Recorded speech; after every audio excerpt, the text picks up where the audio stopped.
you want something bigger than you, and you want to be able to give somebody the dream that you've built and have people share that dream with others. So I would tell them, though, it is hard work.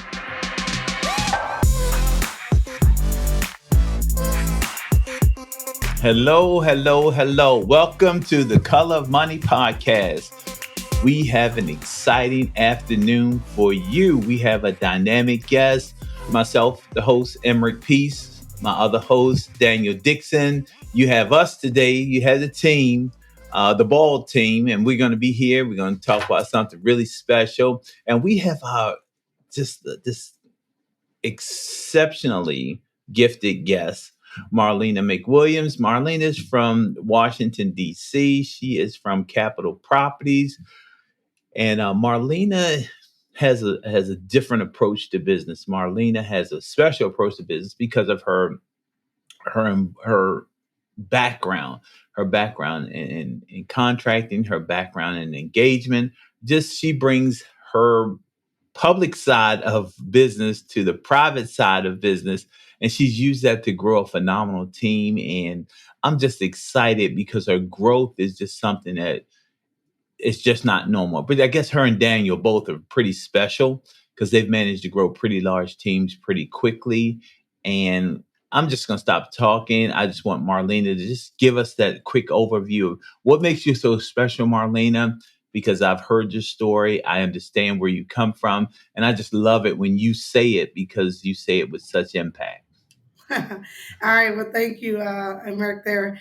Well, I think one of the things that makes me special is my name, right? Not too many people are named Marlena. Right. So I definitely think that. And two, I think just having that foresight and that mother that put me in those programs early on young to help me get those internships very early, which led me to wanting to experience and learn more about my degree in finance and economics. And then working for the government and government contracting for Lockheed Martin for about 11, 12 years, rising to the top tier as the senior cost estimator for the whole corporation, being able to travel with them to the UK and Australia, experiencing all those different things. And then getting out and kind of dabbling in analysis of alternatives and parametric estimating. Along that way, I fell in love with real estate because I realized that was the true generational wealth gap that we all needed to tap into. And I loved helping people find their homes and build that generational wealth brick by brick. And so got involved in real estate and started helping clients, and then decided that I wanted something bigger than just myself. So we started our team, Muscati and Company, here at Keller Capitol Properties. And we're just excited to be growing with 5 agents, number 82 out of the top 250 in the area. So I think that's an accomplishment. I always get good reviews from other realtors, and my team is growing, 5-star Zillow rated, and we stay on top of our game of just providing service and having that servant leader heart for all of our clients and treating everybody like family. So that's us in a nutshell. Yeah, and the thing I like about that, Marlena, is that so many times in this industry, agents come to this industry and they talk about business and they run the business kind of sort of like a business. They run the business really like a hobby. And in that space of running the business like a hobby, they do a certain amount of business and then they just cap off. Right. The beautiful part about what you've done is you've brought the private sector into your business. And then bringing the private sector like your business, actually your real estate business runs like Lockheed. A little bit. And no, but when I say runs like Lockheed, there's a structure. There's an established structure and hierarchy, which makes it so that your team can transcend from market to market. So tell us a little bit about right now how your team is dealing with this transitional market. Yeah. So, number one, from Gary Keller, we always want to find the motivated, right? So, Right. keeping ourselves motivated and then finding the motivated individuals. And I think right now in the industry too, I've always told my team, we are the professional advisors of all things real estate. So anything you go to, a doctor, a lawyer, right? They're professionals that you go to. And so we need to treat and act that certain way. And as we're transitioning for, low inventory, higher interest rates than what people have normally seen in their lives, And then, of course, with the legal issues that's going on with the industry, we need to focus on service and letting people know what our service is, and understanding that it's not commission anymore; it's a fee, right? We're professionals, so we're working on that wording, explaining that service, finding the people that are motivated, and making sure that the consumer knows that we're still stewards of them, and that we're an extension of them, and that we want to take care of them during this transition and help them be educated on the market and what's really important for them. So that's what we're focused on our team, is making sure that we're having those kind of dialogues with our customers, making sure they understand the dynamics and are not just getting all of the news, because we know the news feeds off of kind of some of the bad news and not necessarily good news. And then also re-educating people on rates, low inventory, and what that means and what our service is and why they want our services. And I think if we all do that, we'll come back out as better realtors as well as better for our consumers overall. So I think that's a really good point in understanding that we are a service-based industry. Let's get away from commission. Let's understand that we're professionals. We get paid a fee, and just changing our mindset around all the noise and all the chaos. We're an industry that's built around the sky falling. Stuart little bit of news, too much inventory, too little inventory, rates are too low, rates are too high, too many agents, all the things. There's always something that we're crazy about or complaining about. But I think this gives us an opportunity to really relaunch our value to consumers. And I love your perspective on that, because we're in a value-based industry, and the more value that we can provide for people, the more that we can justify what we're paid. Because some think that we're overpaid, some think oftentimes we're underpaid. right. And people don't realize all the many tasks that we have to do to keep a deal intact. And I think that was one of the most humbling things leaving, government contracting, coming into this industry, is that it was very almost rigid, right? You could control certain things, and you knew certain things went in their boxes.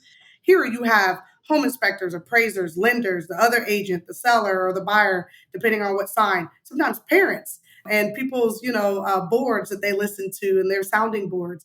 And you have all these people that you do not have control over, but you are still looked at as the captain to steer this ship to the closing table, regardless of what side you're on. And so that's why I think, we have to focus on that and realize that, be humbled in that, but then focus on the service and letting people know that we're dealing with all these things, and all we can do is eliminate as many excuses as we can and continue to drive forward their ship to wherever their destination is. So that's what I like to talk to people about. And I agree with you, Daniel, that, the market, I'm in finance, so people always talking about market. So that didn't bother me, because markets go up and down. We know that's what they're supposed to do. And so real estate has a market too. And as long as we follow the market and stick through the fundamentals, we'll make it through any market that there is. Yeah, and so one of the things, like you said a couple of things. You talked about dialogue, which means it is communication back and forth. Then you talked about stewardship, which means taking ownership of the business or individual. Then you the one that got me, where you said fee, change the conversation from commission to fee. I thought that was powerful. And so when you talk about dialogue, stewardship, and fees, and you talk about your team, right? How did you grow your team to have that, to start creating that culture within the group, so that they believe what you believe and they espouse what you believe? So first thing, to be honest, when we started to change it, was we had a meeting and we said, "Hey guys, the industry's changing. Let's put our cards on the table and let's talk about it." And everybody got to talk about it. We actually opened a little champagne and had a little champagne with it, because I like to have fun when I'm doing some things. Okay. And I like co-creating with my team. So if they have an idea, something we want to do, we can co-create and come together and do it. So we talked about it, and I said, what are some of my sayings? And they joke with me. One of them is fortunate to follow up. And of course, we're professional advisors of all things real estate. So I said, yeah, we're focusing on this one a day. And then we started talking about it. And I said, if we want to be in this market, and if we want to grow into luxury markets, if we want to grow into these other markets, we have to start to look and feel the way we say we're going to be, and who we're representing. And so we started having that conversation. Then we came up with a script.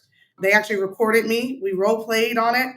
I had them write out on their own what they wanted to do and how they would sell their service in an elevator pitch to somebody they meet. And then we're going to keep going over that as a team, collectively growing together. I played a lot of sports right? So we're only strongest as our weakest player. So we need everybody saying the same thing and doing the same thing. And so that is our path to getting there and changing the way we review ourselves, as well as changing the way we communicate and dialogue with our customers, so that we have it embedded in our mind, just like any other script. It is not something you memorize verbatim, but you're ready to pull it out whenever it's needed. So first is mindset, walking, believing it. I had to change that as the leader. Then two, communicating that and getting them to buy into that. And then three, helping them practice and believe in it by helping them realize it and how they want to say it for their individual selves. I love the leadership in how you're communicating. Tell us a little bit about your team. What's the size? What's your sales number, production, all of Yeah. those things? How'd you get So, here? we're a 5-person team with two back office now, and we are operating in DC, Maryland, Virginia. We got there first, like me, of course, but I didn't want the brand name to be about me, so we named it after my grandmother, which her maiden name is Biscotti. She's originally from Colorado, where Daniel is. Yeah. And she's a native from there. And so we named it after her. And it was near and dear to my heart because my grandmother always believed treat everybody like family. She was one of those grandmas. She's cooking, everybody's coming to eat, and she's letting everybody in the house, and we're all family. So that's our stewardship is, treat everybody like family, educate, provide value, and repeat, and try to make real estate as fun as we possibly can because my grandmother was a lot of fun. And then we found Moscati comes from the word Muscat, which then in Europe means of luck of anything to your house. So our slogan is your household lucky charm. And so then I started interviewing agents and growing them that I felt more importantly fit the culture, right? I want people that are hard workers. I call them the 3 H's. So humble, hustlers, and hungry. So they need to be hungry, they need to be very humble. We can grow to many things, but always recognize where it comes from and be grateful. And then number 3, be ready to work. So attracting agents that had that in them and then start growing. And so now we're starting to find our grooves as a newer team. We have an agent that, she's really great at programs and she's always putting out programs. And we have another agent, he's really great at new development. So I had him make a list of new developments. I'm like, you're the new development queen. You know what's going on. Keep us abreast. So we're starting to find our roles within the team and how we all can contribute collectively together. So I'm really proud of us as we're growing, and they're all learning and they're all willing to put in the work. And so we're going to continue to do that and continue to find the right players that fit the culture of what we want to provide out to the consumer base. Yeah, I like that because I'm taking notes just so that you know. I'm like, I'm glad okay, about that, Eric. I'm yeah, glad. well, and it speaks to where you are in why you're having the successes that you're having. When you talk about co-creating, when you talk about professional advisor, I've heard that twice from you: professional advisor, professional fee, and you're growing this team based on the idea that they're the professional and they're the steward of goodwill, the relationship, and the business. That's beautiful. Now, here's one thing that I want to ask you about. You said something, and I put it in my words. And what I heard you Be say careful. is, When Emmer puts stuff in his words, sometimes it goes left. So correct him if he's off, Marlena. Daniel, I felt it going there. He's like, I'm about to punch you, but get ready. no. This. And I say this all the time. Does your audio match your video? So no, that is one thing we are working on. We just switched platforms and we're transforming our image. All our agents have agent videos. We took some group photos. So we are working on that, particularly right now with the new platform of relaunching our new success and who we are and what it means and what our platform will look like currently. So first, as I said, we built it inside and now we're exposing the outside. And so all of our media will look like that, yes, come January 1. So. Okay. So yeah, and you see, you took my comment literally. You took video literally. When I said, "Does your audio match your video?" Are you walking the way that you're talking?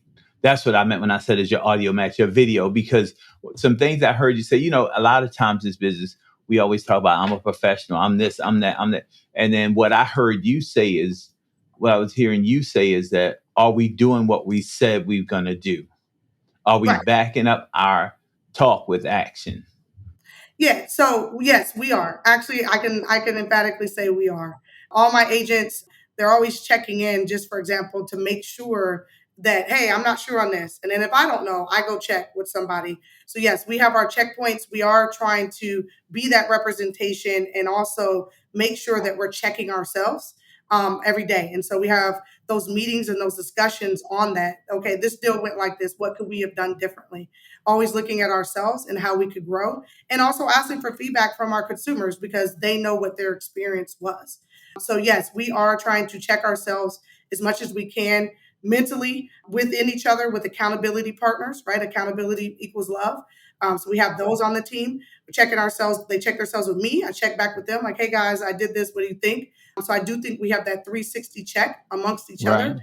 And then I do think we do ask for feedback and surveys from our clients on what their experience was. So I think as much as we humanly possibly can, if you have any ideas on that, we'd be welcome to it. But we're doing those things that we've come up with thus far. I love how you were talking. You said earlier, Emmerich, that she's taken private business and bring it into this industry. Right. You don't speak like a real estate agent. You speak like a corporate executive. No. And looking at your background as a senior analyst at Lockheed, you have military language. Right. And it's because of the ways it's because of how you came up. And I think it's fascinating when you take people like that and bring them into our industry. It's about KPIs. It's about making sure that we understand what the mission is with our clients. It's about running good businesses. It's about leading with revenue.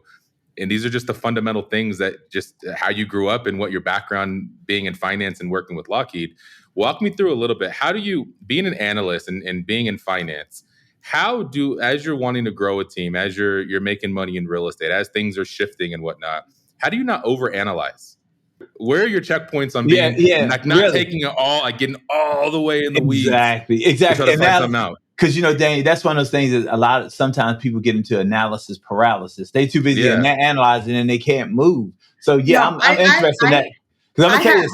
Well, I'm gonna tell you this. My coach gets me out. I have all the time. Okay, because when you start saying your background, I'm just gonna tell you. I said, how does a bean counter make this work? And that's that's what I thought. So I'm interested. So we want to know. Because I'm a fun bean counter. I'm flipping the beans, rolling the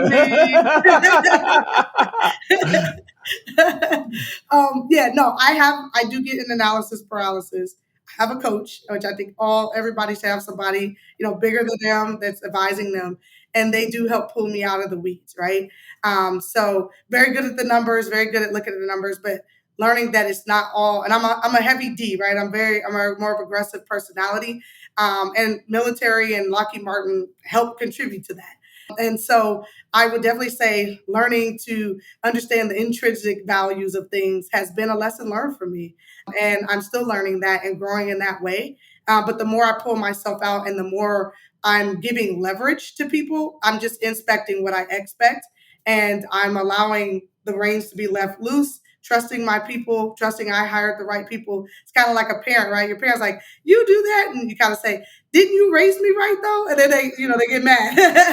Right. You raised me. So learning I got to trust my people to do the right things, that they are taking the things, and then pulling myself out and just seeing it as a whole picture and not just dollars and cents. That was a struggle for me in my first few years. I cannot lie. It was one of the reasons why I didn't want to make my first hire or anything, because I was like, why?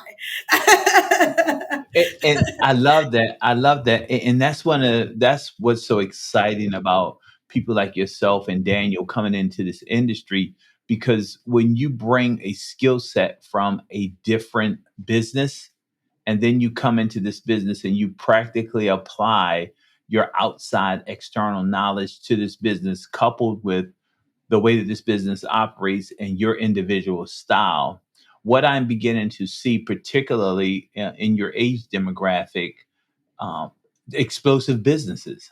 And that's refreshing because it's understood that you're not in this business to be in this business. You're in this business to create a business, which is a different conversation. You're not in this business to create another job. You're in this business to create an empire. That's the difference. That's the difference that I absolutely love. Now, with that being in mind, we have to talk money. Because I know you got excited when I said talk money. There goes the bean counterpart. World domination one day, Emmerich. World domination. And so we absolutely have to start talking about investing. That whether it be investing back into your business, investing outside of your business. What are you doing to grow your business from an investment perspective? And then outside of your individual business, what are you doing, from a growth perspective? So inside the business, I'm definitely reinvesting, of course, marketing dollars to stay top of mind of clients, coming up with our touches. Also, we have sister companies. So part of my story that I did not mention is doing general contracting and flipping homes. But we also offer that as a small service sometimes to clients that need renovation or repair for sellers. And then we also started a property management company because I realized that with the low interest rates, people were going to want to keep their homes and they're not necessarily good managers and they don't necessarily want to be. And they have the equity and the money on the home where they're going to make enough residual where they would pay for a property manager. And so we're already doing very well with our property management, not even really touching our database, just casually letting people know we're up to 25 doors and our goal is to get to 100. And easily, once we start marketing to our database, I can see a path towards that. So I'm taking all my 4 or 5 money making areas. I'm writing where I want it to go, and then I'm writing the activities on it, and then establishing that budget. Again, my analysis part comes in for what that budget is going to go to help us get there. One of the programs one of my agents came up with, she used to be a teacher. I fully jumped in with her co-creating, and it's working. We do teacher luncheons, and we take lunch to schools for teachers.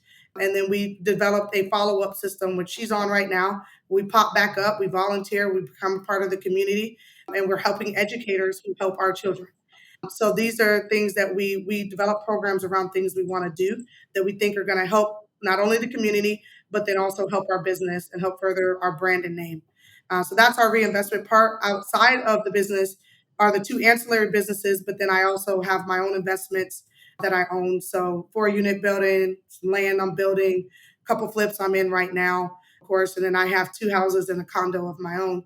So making those outside real estate investments. I still always believe in being diversified. So I still invest in stocks and I still have a SEP IRA. And I think realtors should think of those things and make sure they're putting them. And that's the goal. Once my team reaches certain echelons, I'm going to make sure that they have those right tools and things so they can start putting their money away as well. So it's all about circling back. And then on the team, everybody already knows once, everybody feels comfortable, we're going to start investing together, buying together and making those things together. So everybody's going to put into a fund. We've already discussed it. Everybody's in, and we're just waiting for everybody to hit their echelon that we feel is comfortable, and then we're all going to buy together. Because collectively, something of African American culture is not doing things together, and we need to get out of that, and we need to do it more, and especially within our own businesses. Why not? So that's one of the reasons why Keller Williams is great, right? Profit sharing with the agents, things like that, and we can create that inside our mini teams within the brokerages. So. Ooh, I like that. And so when you start talking about investing with the team back into the team, that I would imagine that's starting to provide a certain sticky to staying with the team. Of course. But most people, I think if you focus on the culture, they like where they work and they feel they're making, decent money and they feel that they can grow and they see themselves growing there, people will stay. So I just worry about focusing on that is making sure that my agents, as they continue, letting them know where they're at, letting them know where they need to be, and then we can have these conversations. I'm always open to partnerships and acquisitions. That's one of the things I definitely learned at Lockheed Martin. Lockheed Martin did not get there by themselves, right? They were actually 2 individual companies, Lockheed and Martin.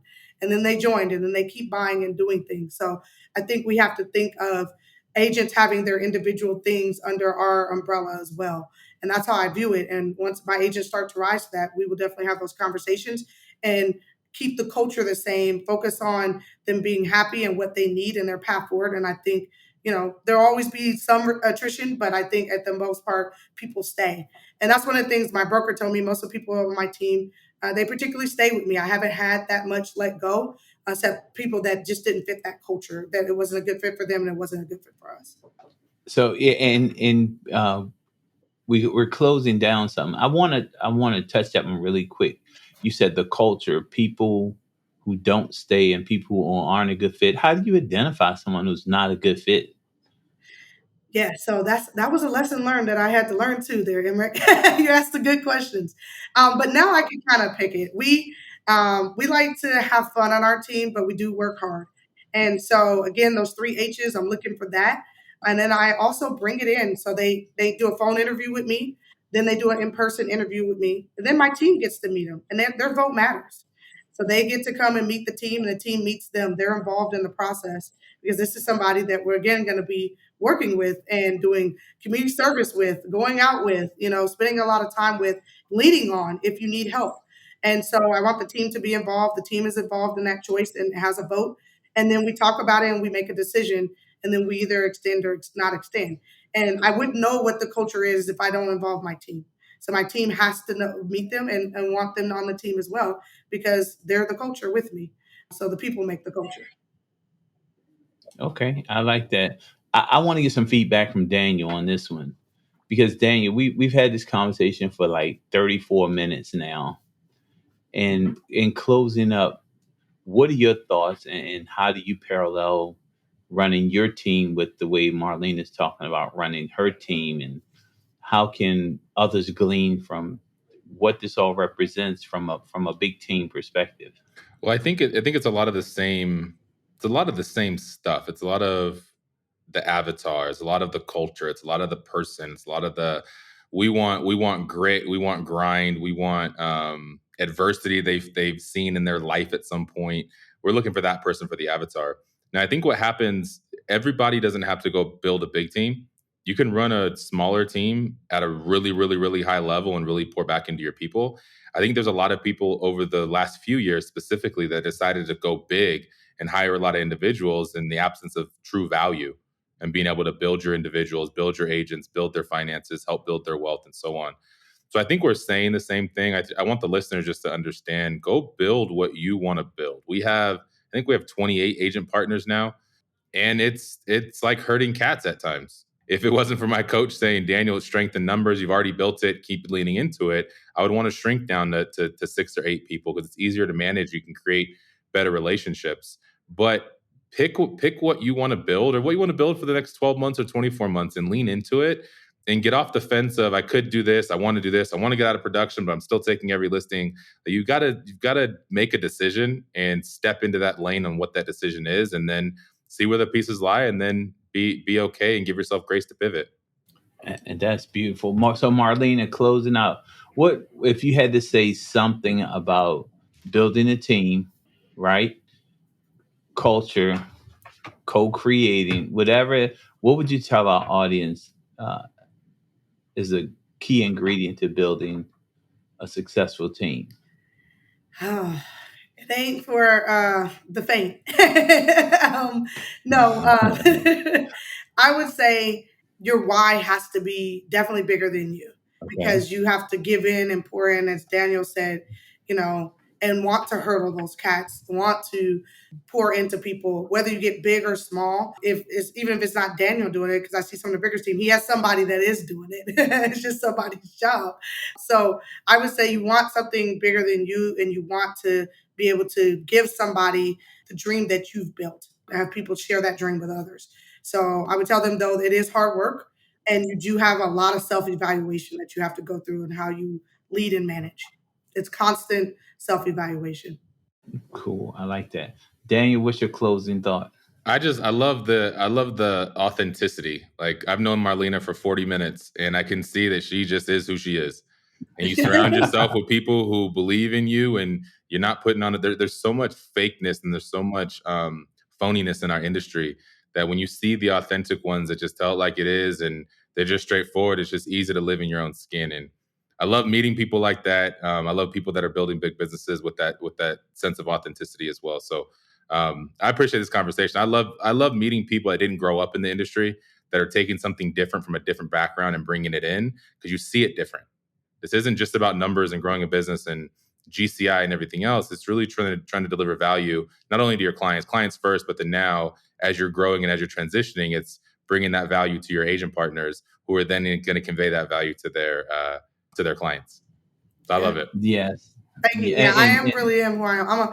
my tagline, just so you know, Daniel, is a pit bull in a skirt. So There you go. I'm pretty, but I can fight. There you go. And I love it, Marlena. You know, when you talk about being humble, a humble, hungry hustler who co-creates in a professional environment, who strives to have her team's audio and video match, and is a true steward of their business, and they truly believe that they are the professional in this business. Thank you so much, and Thank we you. just want you to keep growing in a collaborative way with your team. I'm super excited. Daniel's super excited, and we're just happy to have you here. We appreciate you being here at the Color of Money podcast. This closes us out for today. Marlena, is there anything else you want to leave? So what if somebody wants to call you? Yeah, because we don't. How do they call you? How do they reach you, Marlena? Easy. You guys can follow me at Mascotti Co. or Marlena the Realtor on Instagram or www.mascotti.com. And then my phone number is on the website, but it's also 303-263-9739. I still haven't changed it. Still got that Denver area code. I love it. I love it. I done left from Denver to Alabama to DC, and it's still the same. I like it. I love it. I love it. So thank you so much, Marlena. We really appreciate you being here with us on the Color of Money podcast. Thank you to our listeners and viewers. That closes us out for today. Thank you, Daniel. Thank you. Gracious host as always. And you know what? I'm just excited that Julia trusted us by ourselves today. And I think we did a good job. Did we do a good job by ourselves today, Marlena? You guys did fantastic. And I'm so thankful for being on this podcast with you two gentlemen. It was amazing. Yes, ma'am. All right. Thank you. Thank you guys so much. Thank you.